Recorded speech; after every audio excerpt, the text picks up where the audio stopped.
안녕하십니까. 2월 8일 월요일 11시를 넘기는 시간입니다. 이 시간에는 장기표의 직격 시간으로 장 대표께서 이렇게 나와주셨습니다. 감사드립니다. 예, 감사합니다. 예. 오늘이 월요일인데 오늘 아침 9시 전서부터 장 대표와 상당한 사람들이 예. 이 스튜디오에서 한 300m 예. 거리에 있는 그 대법원 정문에서 김명수 대법원장의 출근을 저지하기 위한 예. 이렇게 피켓 시위를 하신 것 같은데 예. 그 예. 상황부터 좀 한번 설명해 주시죠. 예, 예.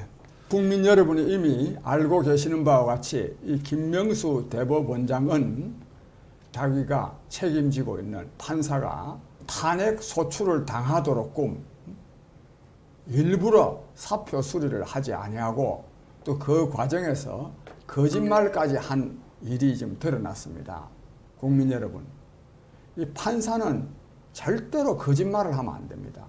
특히 판사는 이 재판에 임할 때 사실을 그대로 말하고 만약에 사실과 다른 거짓말을 하게 될 때는 위정의 벌을 받겠다고 하는 선서까지 받고 재판을 진행합니다. 다른 뭐 누구나 다 거짓말을 안 해야 되지만은 판사, 판결에서는 거짓말하는 것은 절대로 용납하지 않습니다. 위정의 벌도 받게 되어 있습니다. 그런데 그 법원 판사의 대표인 대법원장이 거짓말까지 해가지고 사법권의 독립을 침해했습니다. 뿐만 아니라 이 사법부의 독립은 민주주의의 요체입니다. 즉 민주주의가 민주주의일 수 있기 위해서는 말하면 삼권 분립이 이루어져야 되고 그 가운데서도 이 사법권의 독립이 굉장히 중요합니다. 사법권의 독립은 그야말로 이 국민의 자유와 인권을 보장하는 말하면 최후의 보루라는 말도 있습니다. 그런데 이 사법부의 독립을 가장 앞장서서 말하면 지키는 사수해야 될 대법원장이 오히려 입법부가 말이죠. 사법부 판사를 탄핵하는데 그 앞제비 역할을 했습니다. 심지어는 뒷거래까지 있었다. 이런 말까지 나오고 있습니다. 더욱이 또 이 사람은 헌법상에는 누구나 직업 선택의 자유가 있는데 즉 판사든 누구든 자기 하기 싫으면 안 할 수가 있습니다. 사표를 내는데 3번씩이나 거절했다고 합니다. 거절하니까 할 수 없이 즉 법원 행정처에 사퇴서를 제출했는데 사표 수리가 안 되고 왜 안 되느냐 물으니까 원장이 수리를 하지 말라 않고 있다 그래서 대법원장을 만나서 직접 확인도 하고 또 요청도 하려고 만났는데 그 자리에서 국회에서 저렇게나 탄핵하겠다고 난린데 이걸 내가 사표를 수리하면 무슨 소리를 듣겠느냐. 국민 여러분, 이게 도대체 대법원장이 말하면 신병, 즉 몸이 아파서 사표를 제출하는 그 부장 판사한테 이런 말을 하는 거는 이거는 사법부 독립 운운하기 전에 인간으로서 이게 사람이 된 사람입니까? 이 사람이 이런 사람이 뭐 대법원장은 그냥 판사도 이거 하면 안 됩니다. 그런데도 이 사람이요 얼마나 또 이 정권 관계자들이 뻔뻔합니까? 틀림없이 출근을 할 것 같아서 오늘 단 하루도 말하자면 대법원장 자리에 있어서는 안 된다고 해가지고 비상시국연대에서 대표단들이 다 나와가지고 출근을 저지했습니다. 뭐 출근을 저지하는데 경찰관들이 얼마나 많이 나왔습니까? 그래가지고 결국은 이 9시 20분경에 출근을 했는데 사실 막아내지는 못했습니다만 하여튼 국민 여러분들에게 이러한 뜻을 알리기 위해서 오늘 아침에 출근 저지 투쟁을 했는데 마침 또 국민의힘 주호영 원내대표도 이 출근 투쟁을 했다는 말씀을 드립니다. 그래서 이 피켓 드셨겠지요? 예, 피켓 아주 피켓을 피켓 잘 들고 있는데 만들어가지고. 뭐 차를 이렇게 뭐 몸으로 가로막을 수는 없고 예, 예. 그 경찰관들이 피켓을 든 사람들이 차에 접근 못하도록 차단막을 치고 그걸로 통과해서 들어갔겠지요? 예, 그렇습니다. 그 피켓 박았겠지요? 뭐 봤죠. 그거 왜 그러나 뭐 피켓을 아주 크게 김명수 사퇴하라고 물러가라고 크게 뭐 많이 써붙여 놨습니다. 그런데 장 대표는 그 차 통과할 때 차창을 통해서 김명수 씨 못 봤습니까? 차창을 또 차가 지내가는 거는 우리가 다 봤습니다. 봤고 지금 거기요 조화가 건조 즉 이 김명수 이제 대법원장 물러가라 하는 진짜 조화죠. 조화가 지금 수백 개가 지금 대법원 담벼락에 지금 붙어 있습니다. 제가 지금 시간이 이제 11시를 좀 넘겼는데 10시 30분경에 그 앞을 통과해서 이 스튜디오로 오는데 차량 통행문은 닫아 놨더라고. 그리고 경찰관이 서 있고. 그러니까 아마 대모대가 불시에 건물 안으로 들어갈지도 모른다 이 생각을 하는 것 같은데 오늘 아침에 한겨레 신문 보도의 제목이 김명수 대법원장의 이 사태를 보도하면서 출구가 안 보인다. 이런 제목을 썼습니다. 출구가 왜 안 보여요? 왜 안 보여? 그 사람들 도대체 입구만 보이고 출구는 사직이지. 오늘 이렇게 출근 안 하고 집에 그냥 머물면서 사표를 내나. 저는 지난 토요일 날 어떤 그 집회에 가고 스피치를 하면서 월요일 날 출근 안 하기를 희망을 한다. 기대해 보는데 만일 하면 화요일 날 나도 이 피켓 시위를 해야 되지 않겠냐. 이런 얘기를 했는데 오늘 장 대표가 이게 확실히 출근하리라는 걸 알고 그 사람이 출구를 모르는가 봐. 출구는 집으로 가는 게 출구 아니에요. 그러니까 이 3,300명 법관들이 지금 부글부글한 것 같은데 이 사태가 어떻게 발전되고 어떻게 극복해야 될 것 같아요. 결론적으로. 예, 정말요. 이 정권의 이 고위직들은 진짜 후한무치합니다. 부끄러움을 모릅니다. 부끄러움을. 낯짝이 너무 두껍습니다. 뭐 김명수만이 아닙니다. 우선 문재인 대통령부터. 그런데 김명수 대법원장 경우에 그 정도 됐으면요. 그 자리에서 딱 나는 대법원장직을 사퇴한다. 딱 이래야 됩니다. 그런데 그걸 지금 안 하고 있습니다. 그런데 지금 마침 이 임성근 부장판사 이 사실 동기생들 140명이 정말 대법원장의 이러한 태도는 너무너무 부끄러운 일이다. 대법원장 물러가야 된다는 뜻을 표명하는 성명을 발표했는데 저는요 우리 판사들이 다 들고 이런 날이라고 보고 또 들고 일어나야 된다고 봅니다. 왜냐하면 부끄러워서 어떻게 판사합니까?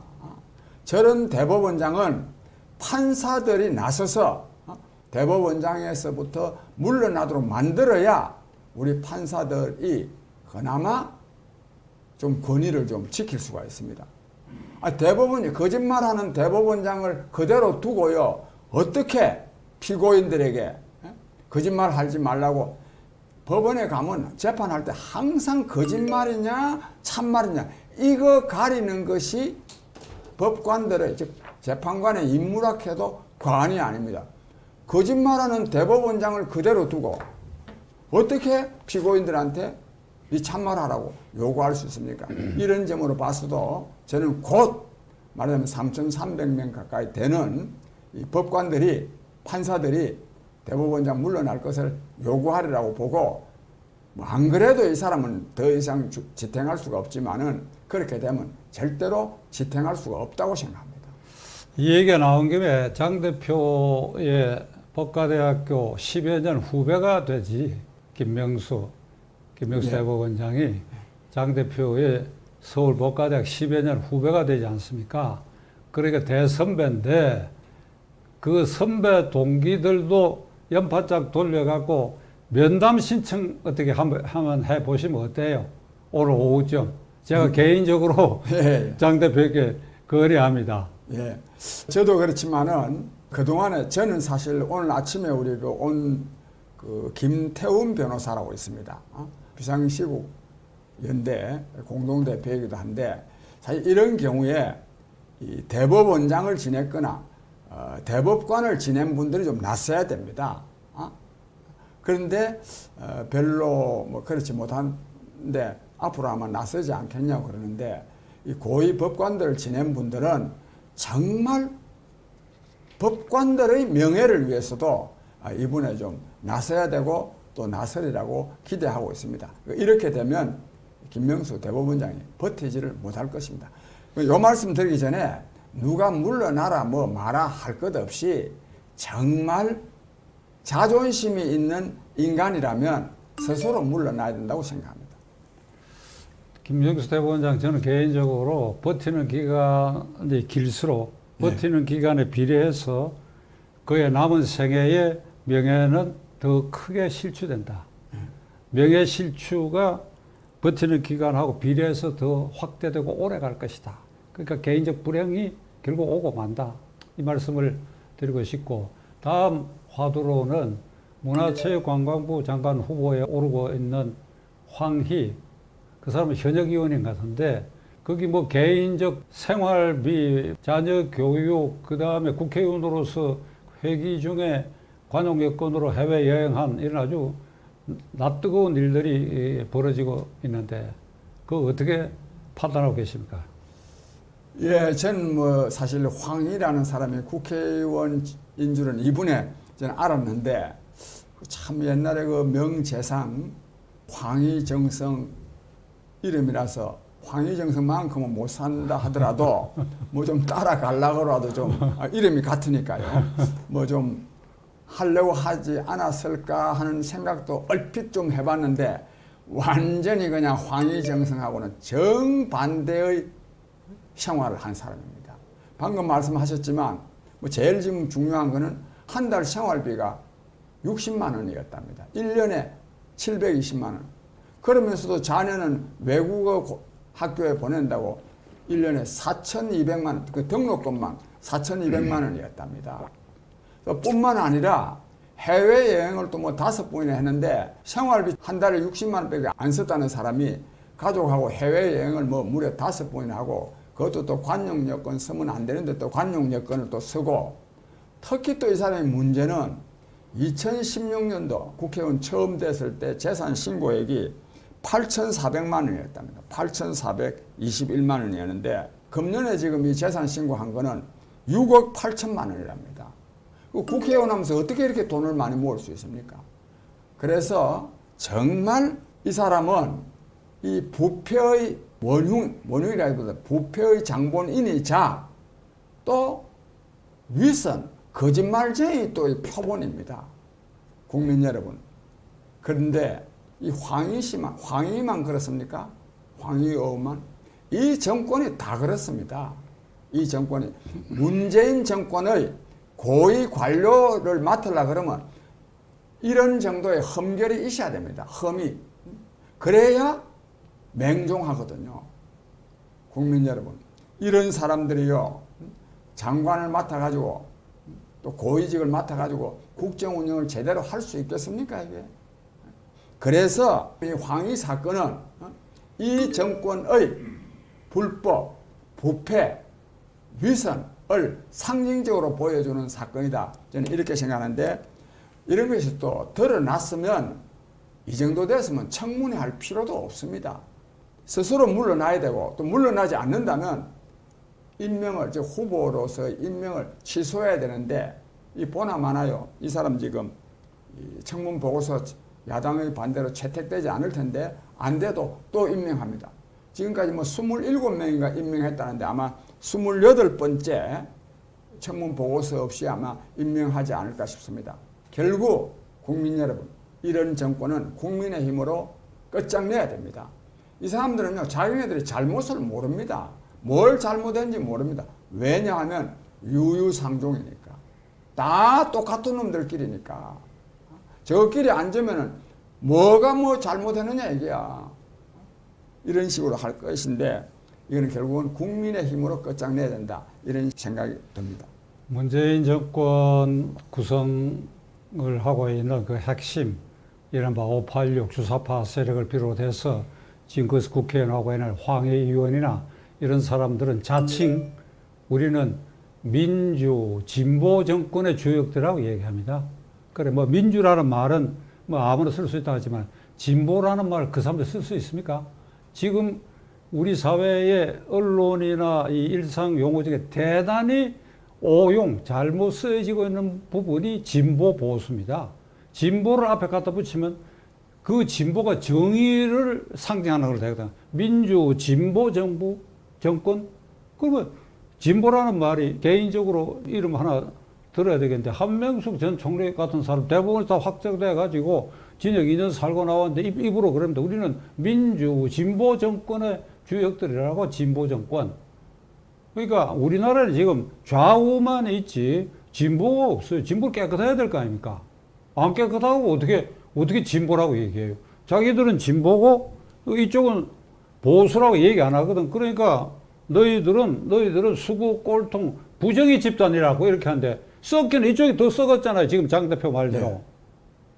그러니까 이게 참 개탄할 일인데 28번째 문재인 대통령이 또 임명하는지 기가 찰 일인데 그래도 뭐 지켜보시기로 하고 다음 화두는 관변 여론조사 기관 리얼미터와 갤럽 그러니까 관변 쪽으로부터 돈을 받고 그 주문에 의해서 여론조사를 하는 것 그걸 저는 관변 여론조사 기관이야.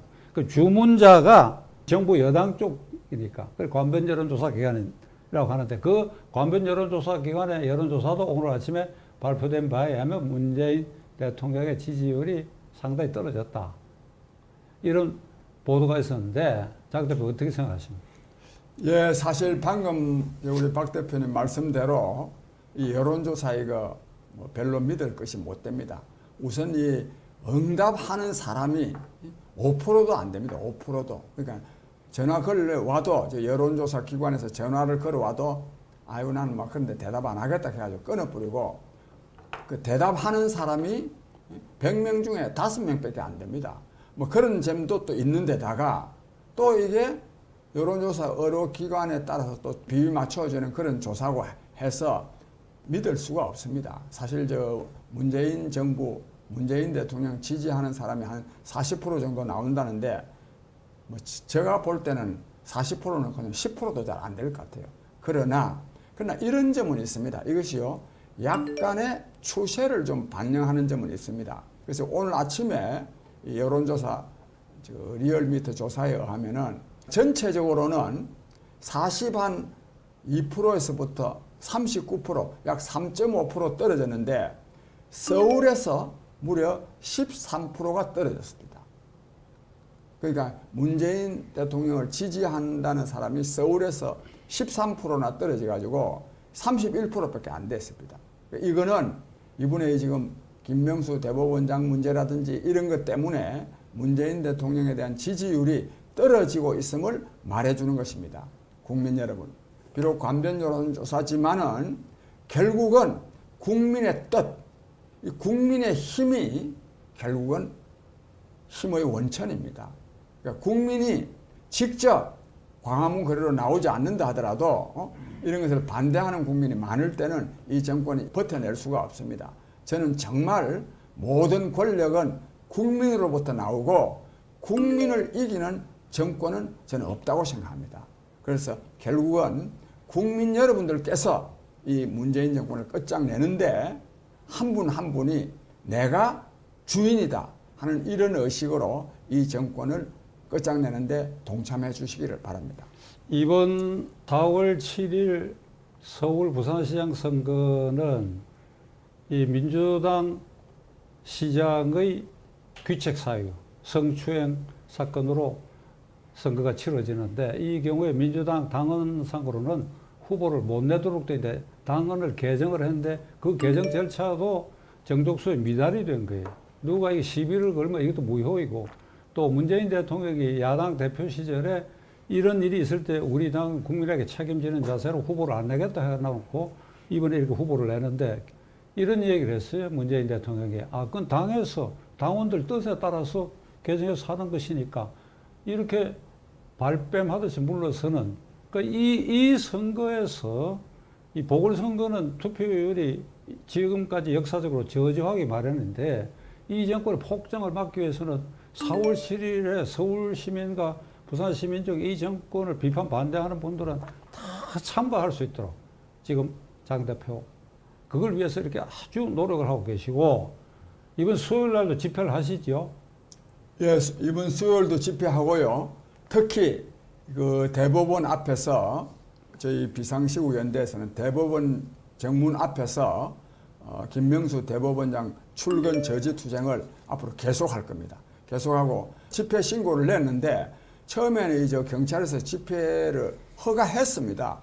했는데 그로부터 몇 시간 후에 그걸 취소한다고 또 공문이 왔어요. 그래서 지금 행정법원에 가처분 신청을 내놨는데 내일쯤은 그 결과가 나올 겁니다. 저희들은 기본적으로는 법을 지켜야 됩니다. 법을 지키면서 하려고 내일부터 지금 다시 지금 대법원 정문 앞에서 출근 저지 투쟁을 할 거라는 말씀을 드립니다. 장 대표의 올곧고 일관된 반정부 투쟁에 대해서 제가 경의를 표하고 오늘도 이렇게 출연해 주셔서 대단히 감사드리는 바입니다. 예. 감사합니다. 감사합니다. 예.